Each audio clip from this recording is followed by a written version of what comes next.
Welcome back to the Group Practice Accelerator podcast, brought to you by Polaris Healthcare Partners, where we leverage decades of healthcare and business experience to drive growth in successful group practices just like yours. If you're a healthcare entrepreneur and you're interested in building, scaling, or exiting your group practice, you've found not only the industry's leading resource for business education, but a team of trusted advisors dedicated to helping you achieve and exceed your goals. In short, the team at Polaris creates clarity, confidence, and results. I'm your host, Jamie Falash, and the Group Practice Accelerator podcast is on the air.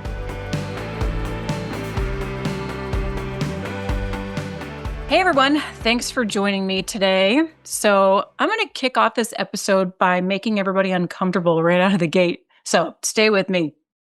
So when was the last time you felt like something was off and you didn't do anything about it? Was it this morning? Was it the last time you looked at your P&L? Maybe during the huddle? It was today, wasn't it? I'm sure there are a lot of hands up right now.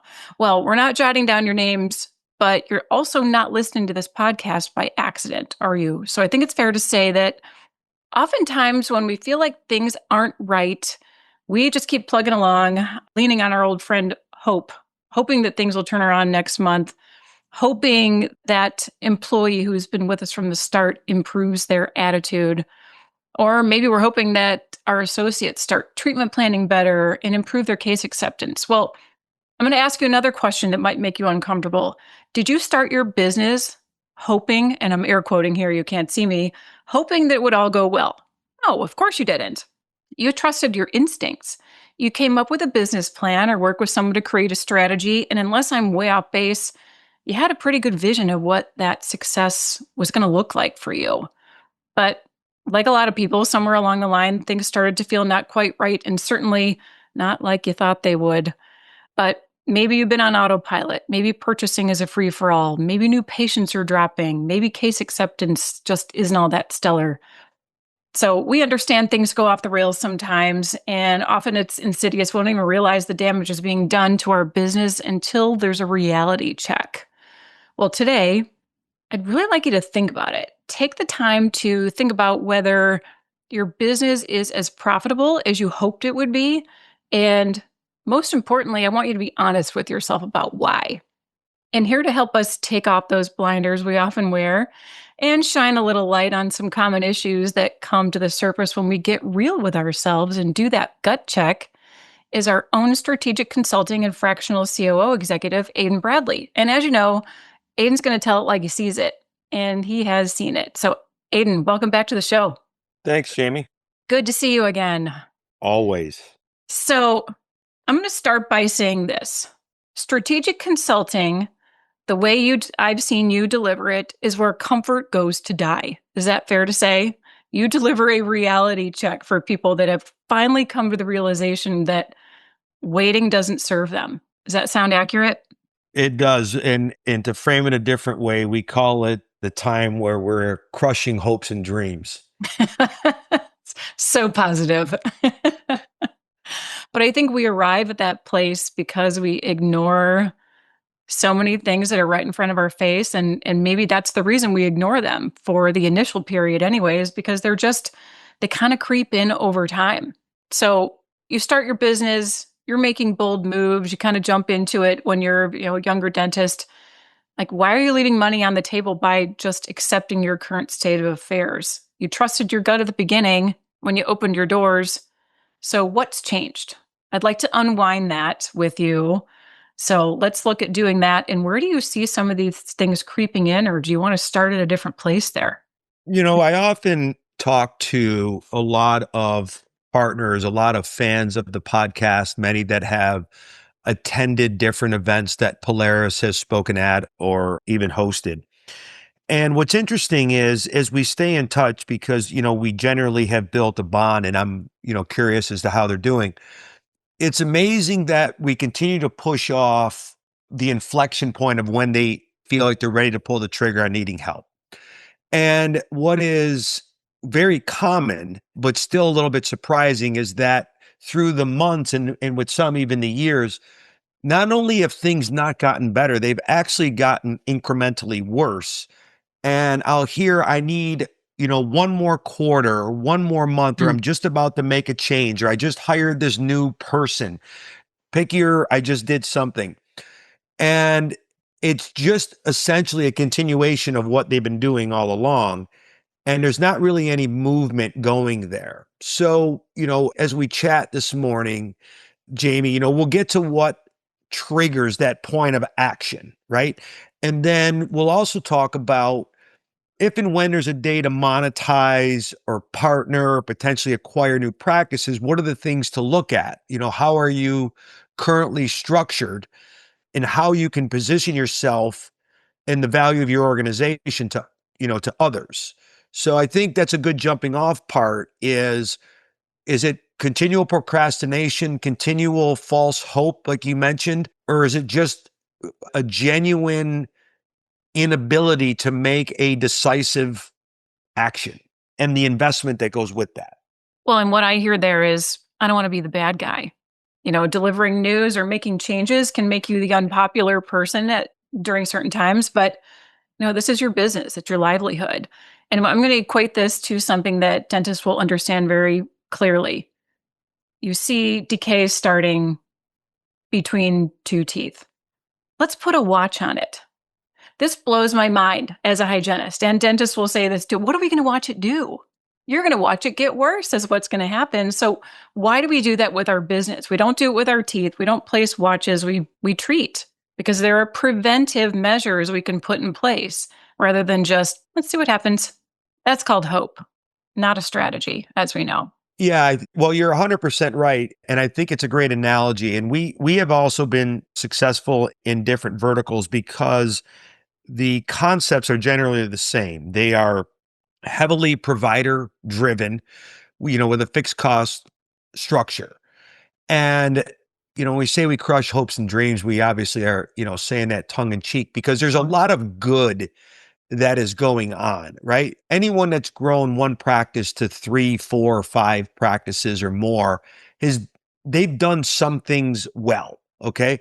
Anyone that's grown out what I call kind of a mega practice from 10 ops to 15, 20, 30 op practices done something right. Sure. Where I'm coming from is I have seen and we have seen through our financial modeling is this sort of counterintuitive result of that the bigger a group has gotten, they've actually become less profitable. And you would think, well, gosh, how is that even possible? I'm generating more revenue. I've added new offices, which is true. But when we look at how we've scaled those and whether we've actually centralized departments, we've standardized processes, we continue to run as individual offices that are siloed from the mothership. That's number one. And number two, we haven't controlled expenses. So you find yourself spending $1.10 or $1.20 for every $1 of revenue that you're bringing in. In short, your expenses are outpacing the revenue. You were more profitable at 2 offices than you were at 5. You were more profitable at 15 operatories than you were at 25. And if some of our listeners are out there scratching their head saying, oh my gosh, that's me, it's not a new phenomenon. And that's where we have, a conversation that starts with the 3 pillars that we talk about often, which is people, process, and patient flow. Which one of those legs of the stool or 2 legs of those stool, hopefully not all 3, are Mm. contributing to the business becoming less efficient? Cash flow is tighter, net profit is down, yet we're growing. So, how do we unwind that and say, okay, there's areas of opportunity here. Let's really steady the ship, ensure that we've got the right people in the right seats. We've got the commensurate amount of not only leadership, but expertise that the offices may have outgrown over this time, and really build a base foundation that says now every practice that I bring on or every group of additional operatories that we build out will become more profitable because that fixed cost process is already baked in.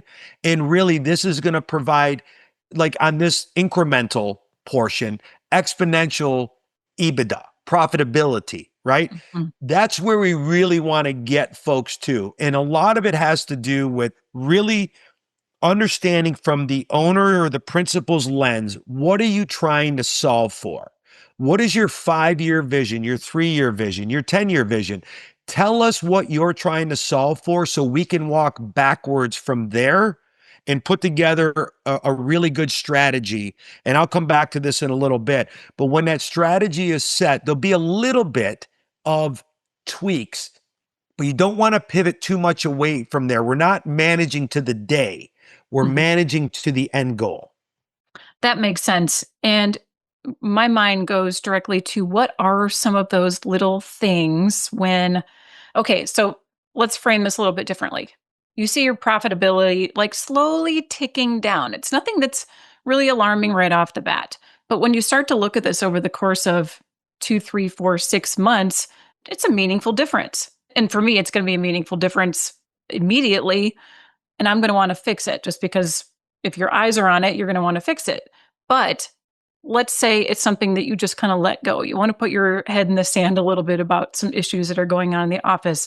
What are some of the initial steps you can take to really take a look at what those small things could be in terms of changes? Where do you see that show up? Said a different way. Yeah, it's a really great question. I was on a call yesterday and we talked about with a really talented team. I want to say that. So if they're like, "Hey, he's talking about me," I want our listeners to know this is a really talented team, and they've done a great job. And there are some of the challenges that I had just mentioned. And one of the things that we talked about is staying on pace and determining what is going to drive revenue. That's number one. But secondly, is when we make changes, how are we pressure testing them? We think of an idea and we think, okay, this is not working. Therefore, I'm going to change it. And that's okay. That's good. You've recognized an issue that's not quite efficient and you've recognized a potential solution. The reason I say potential solution is that when we pressure test decisions, most people think of what the best outcome is. We all have bias confirmation, okay? Mhm.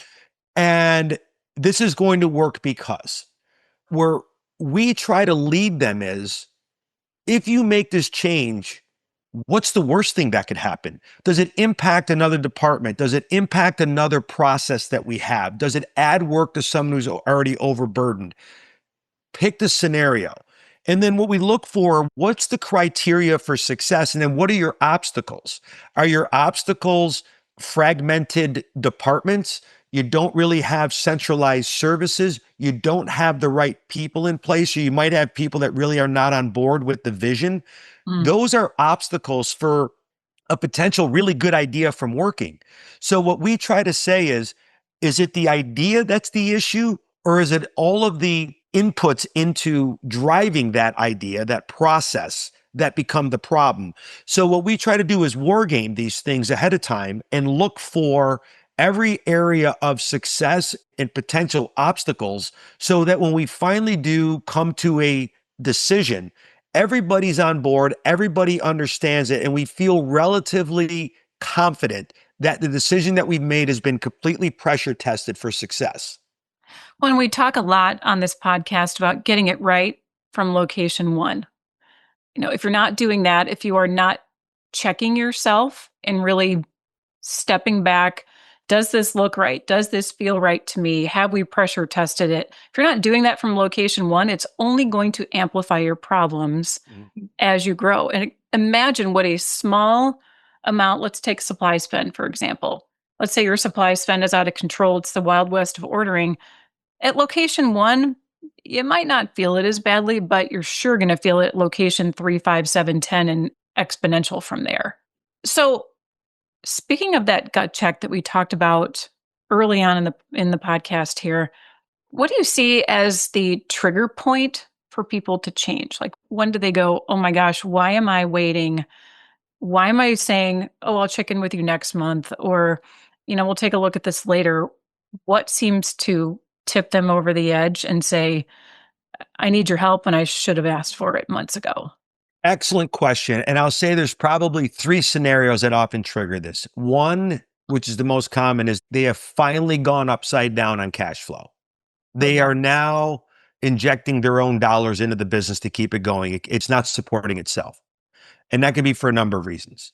The second one is a lack of confidence in leadership, or an integral part of the organization is left and they haven't developed bench strength.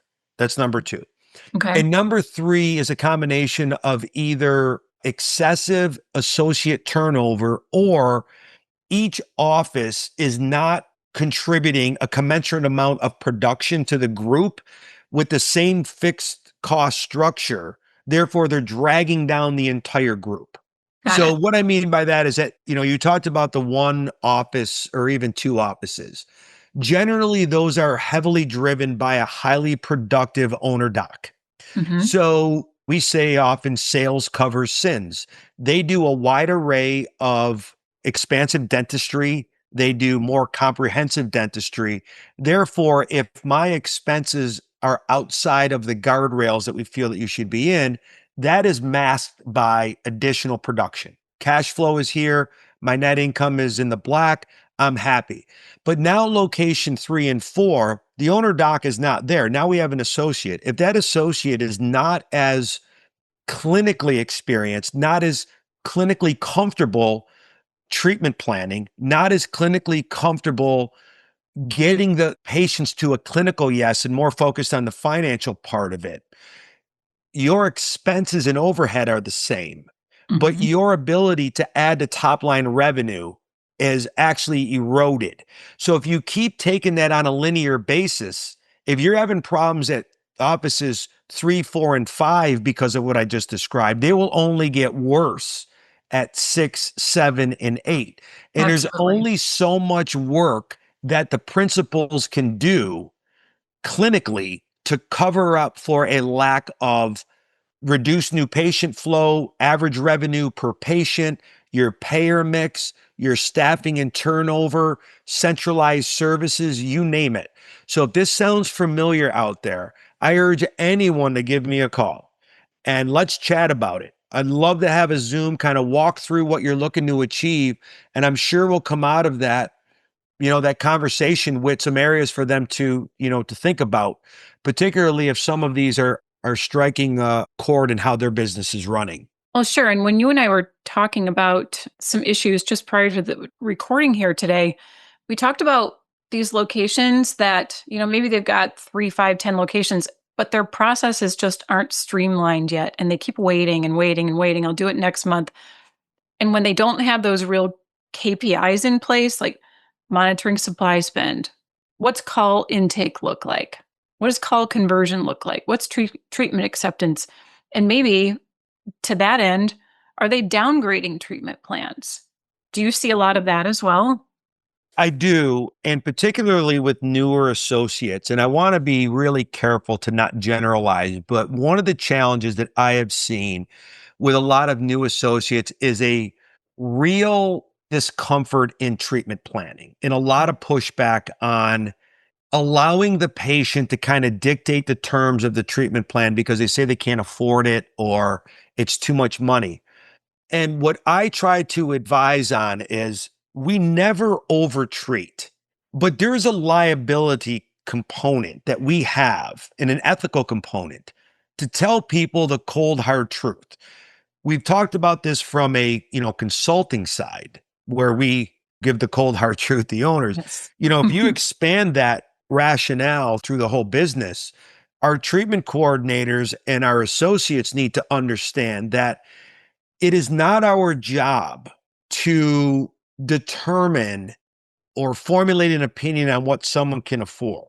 Our Exactly. job is to explain to them what they need clinically today to avoid bigger issues down the road. And we can certainly talk about things like third party financing or payment plans. But what we're really focused on is taking money completely out of the equation and explaining to them how trying to treatment plan to the lowest common denominator may end up costing them more dollars in the end and create significant health issues, just even beyond dental issues. So Sure. I think some of the things that we talk about, you said you talked about supply spend, call intake, and I was just talking about, treatment planning. But we talk about call intake. Are we ensuring that we're answering every phone call? Are we monitoring every call taker and seeing that if, certain people are carrying a majority of the burden? Are we determining out of every call that we take two different things? One, where was the lead generated from? Was it from our marketing efforts, an internal referral, our branding, someone drove by? Those are all critically important to value the ROI on the spending that we do. And it's a testament to people referring us. And then how many of those calls convert into somebody coming in to a scheduled appointment and staying with us? Are we looking at missed, canceled calls or no call, no shows? Is there a pattern there? And then as we got to the treatment acceptance and treatment plans, that's obviously after someone's coming in.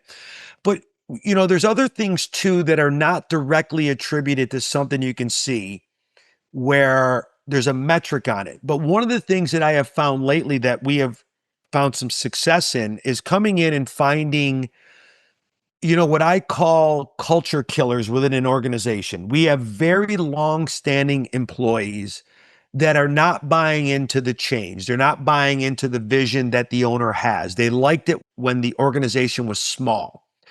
And if the team is not living the values of the owner, two things are going to happen. One is they're not going to buy in. And secondly, they're going to deter new people as they come in. They're not going to be as welcoming to them. They're going to kind of poo poo the ideas that we're doing. And there's an old saying, people protest with their feet. And what that means is your quietest people that came in that really enjoy their job are just kind of tired of the drama, the culture killers, and they leave.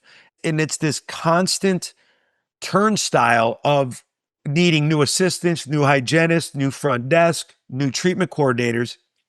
And good qualified people are very hard to come by now. Retention is super important. Having everybody understand what the vision is from the principals, the ownership down, and why we're doing it, and developing our people along the way for opportunities is how you build a very strong foundation. We have clients that have built out big groups that have multiplied exponentially because their vision is crystal clear. Their moral compass is always pointing north.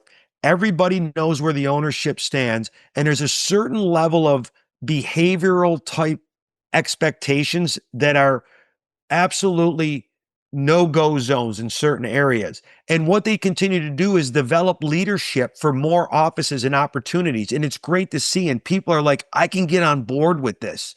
So that's the people part of it. Then, as long as they understand the process part, we can standardize and centralize. And then, from an ownership group, how are we clinically mentoring our folks? And if the owner can't do it or doesn't feel a comfort level, we have the expertise internally here to provide clinical coaching. So, those offices that are not contributing as much as they could be, we have proven leadership and Dr. Vivek and Dr. Steve G in helping them become better versions of themselves in better treatment, more comfort in treatment planning, more expanse in dentistry, whatever it takes to get them really comfortable being the best version of themselves so the owner can remain doing what they do. And you see an increase in revenue and performance and profitability across the spectrum. This is what really allows you to continue to grow, scale, and not lose margin along the way. That's sort of the secret sauce. And to come back, which I've already answered, those three trigger points, when we don't do those things, that's when someone calls us, usually in a state of panic. I really need you now. And I would rather someone come with a very thoughtful vision and saying, I want to partner with you because I have this vision that I want to execute. Those calls that come out of desperation make it a little bit more difficult to help fix. We can, but it's going to require a lot of unwinding of your behavioral type issues. Sure. And you know when something is wrong and you know when you're putting something off. We all do it. certain aspects of our lives. When it's your business, it's your livelihood, it's how you take care of your family. No more excuses. Get it done, right? Mhm. Yeah. So I have one more question for you here. How does private equity look at practices that have all these operations in order? Like someone's done this gut check, they have gone through and fixed the things based on your recommendations with strategic consulting. How does PE look at practices like that? Yeah, I love this question because right now we're seeing two different things going on in the market. One is there's a lot of consolidation going on. So anyone that is thinking of potentially monetizing their business, this is a really good time to have the conversation to make sure that you're in right order. So before I answer this question specifically, I want to kind of just give a picture of the landscape. When we think PE, often folks say, I never want to be part of a big DSO. That's fine. We are not saying to go to the large enterprise level DSOs, where the real value is partnering in sort of this middle market platform that allows you to roll over equity and continue being an owner in a strategic partnership that is funded with private equity dollars. Sometimes they're family trusts, they're individual investors, and they're looking to deploy capital in a market segment that they feel they can get good returns on. And we've had a lot of success transacting in these types of platforms where the owners that sold are ecstatic with the relationship. And the reason for that is comes to your question specifically, which is what does PE look for? We help groups package themselves to meet all of the boxes, check all the boxes that PE is looking for. What are they looking for? First and foremost, same store gross sales over multiple offices. So while we look at the adjusted EBITDA from a consolidated level, they are going to want to look at the practices individually to make sure that two or three practices are not hauling five and six across the finish line. Makes sense. Yeah. They want to look at cash flow. They want to look at net income. They want to look at turnover. They want to look at your expense ratios and see how you're spending dollars. They're going to ensure that everybody's getting paid at market rate. So they're going to look at the doctor's compensation and ensure that someone isn't underpaying them to kind of juice the numbers. But really, what they're going to then start looking at is their back end operational platform. Do they have subject matter experts in place? Have they been able to grow and scale and increase margin along the way? Or have they done the things that we talked about earlier, where the bigger they got, the less profitable they became? You are eroding a lot of value in your business if that's what's happened. What you want to show is continued strength in top line revenue and continued margin expansion because you have not had to add all of these additional dollars to achieve that. When you have done that, you have solved most of the issues. Now it becomes which platform aligns with my core values, my mission? When are they going to recap? What type of other platforms are they going to buy? Where do we fit into this? Who's going to stay? Who isn't going to stay? And then it really becomes a process of us helping the owner, because we're not brokers, we're true advisors, laying out three or four different potential prospects and each deal and what really meets the criteria that they set out to have, both in time frame, them staying on board, when they can potentially maximize their rollover equity. And can this group continue to help them become more efficient through their own scale? Savings in benefit costs like health insurance and 401k and supply spend. They've got a secret sauce to help with, associate recruitment. And this platform actually helps your group become even more efficient and profitable along the way. That's really what PE is looking for. If you're not doing this, you're just going to continue to chip away at the value that you thought you were creating because they are buying predictability. Are your associates locked up? Is turnover low? Like I said, is top line sales growing? Is margin growing? If the answers to those are no, Private equity is just going to start to devalue the business a little bit more because they have more work to do to get it to where it needs to be. If there's still meat on the bone and they're buying predictability and profitability and cash flow, you're going to get a much better multiple on your business and become a partner with a group that aligns with your vision. Well, sure. And I'm going to repeat a very condensed version that our CEO, DeWalker, said as his favorite analogy is the house. Wouldn't you rather buy something that's turnkey?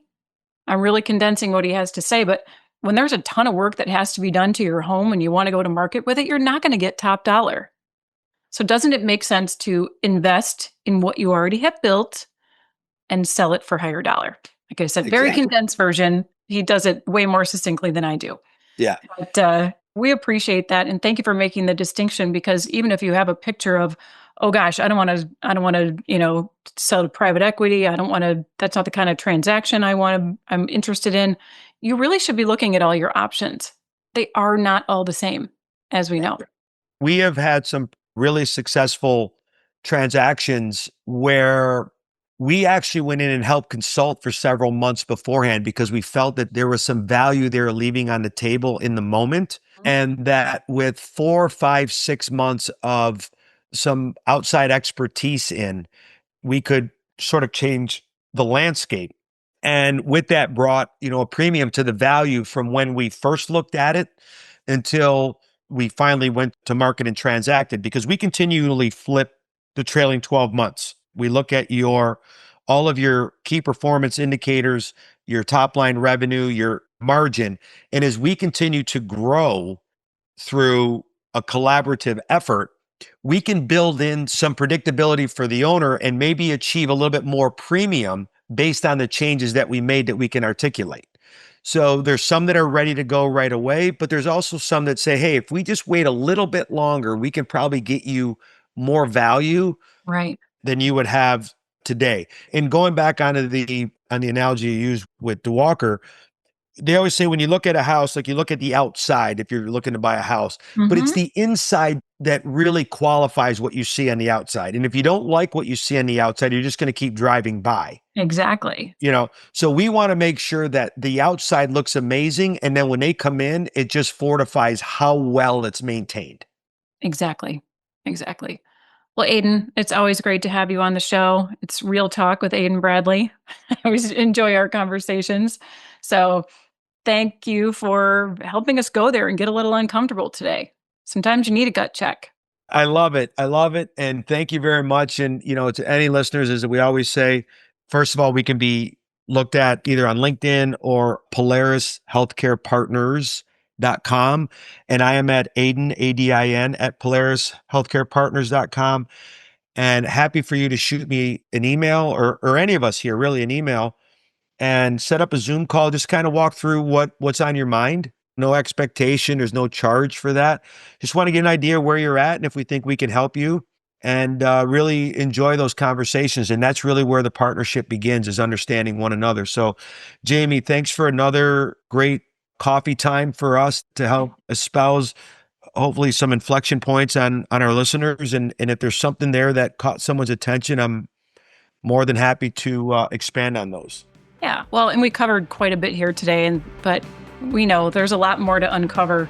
So go ahead and reach out to us at either of those contacts that Adin mentioned, or you can email us at info@PolarisHealthcarePartners.com. And why not? Why not take the first step, have a conversation with us? What do you have to lose? Right? Obviously, you recognize something isn't quite right, so let's do something about it. Also, send us an email if there's a topic that we haven't covered that you want to hear about. And thanks so much for being a loyal listener and subscriber. We appreciate you. If you enjoyed today's episode, please share it with one of your colleagues, and be sure to leave us a rating on Apple Podcasts, Spotify, iHeartRadio, or wherever you get your podcasts. We'll see you on the next episode of the Group Practice Accelerator Podcast.